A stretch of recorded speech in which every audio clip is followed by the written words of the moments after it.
Assalamualaikum warahmatullahi wabarakatuh. Halo teman-teman, salam Pancasila, salam Bhinneka Tunggal Ika.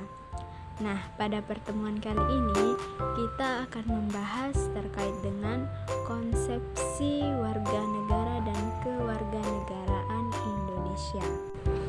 Yang pertama, kita akan membahas terkait dengan pengertian warga negara dan kewarganegaraan. Istilah warga negara lebih sesuai dengan kedudukannya sebagai orang merdeka, karena negara mengandung arti yaitu peserta, anggota, atau warga dari suatu negara. Menurut Kurnihatmanto, mendefinisikan bahwa warga negara dengan anggota negara mempunyai kedudukan yang khusus terhadap negaranya, yang mempunyai hubungan hak dan kewajiban yang bersifat timbal balik terhadap negaranya.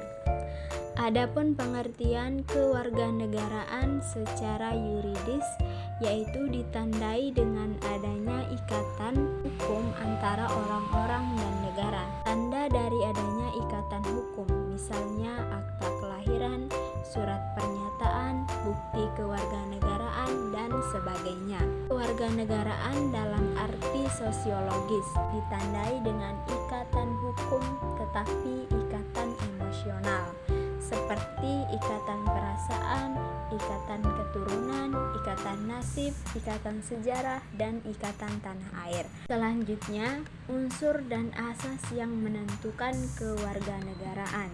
Yang pertama, ius sanguinis.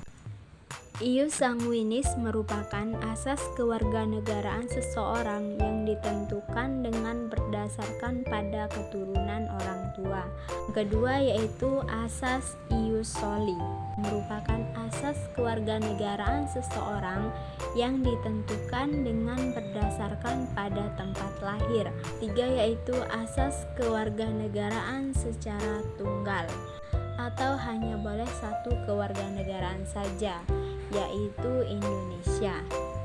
Yang keempat yaitu asas kewarganegaraan ganda secara terbatas. Ini berlaku pada anak yang lahir dari hasil perkawinan campuran.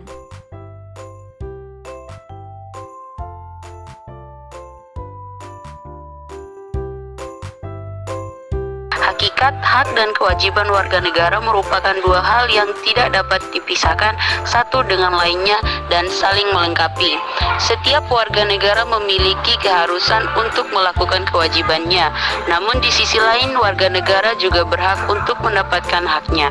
Contohnya saja, warga negara wajib membayar pajak kepada negara, akan tetapi terjadi pertentangan karena hak dan kewajiban tidak seimbang, bahwa setiap warga negara memiliki hak dan kewajiban untuk mendapatkan penghidupan yang layak, tetapi pada kenyataannya banyak warga negara yang belum merasakan kesejahteraan dalam menjalani kehidupannya. Tugas, hak, dan kewajiban pemerintah. 1. Melindungi segenap bangsa dan seluruh tumpah darah Indonesia. 2. Memajukan kesejahteraan umum dan mencerdaskan kehidupan bangsa. 3. Mewujudkan ketertiban dunia yang berdasarkan kemerdekaan, perdamaian abadi, dan keadilan sosial. 4. Mempertahankan kemerdekaan dan kedaulatan negara. 5. Memelihara keamanan, ketertiban,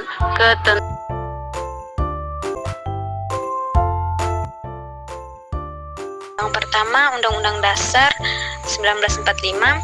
Dalam konteks Undang-Undang Dasar 1945, kedudukan warga negara dan penduduk diatur dalam pasal 26. Yang kedua, Undang-Undang Nomor 3 Tahun 1946. Yang ketiga, Undang-Undang Nomor 62 Tahun 1958. Yang keempat, Undang-Undang Nomor 12 Tahun 2006.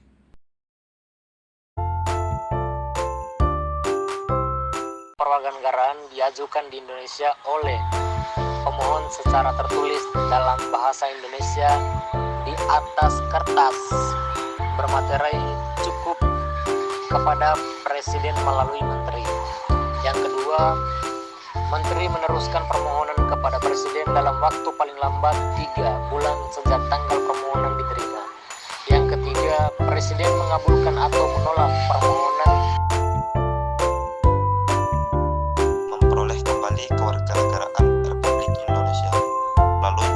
prosedur kewarganegaraan.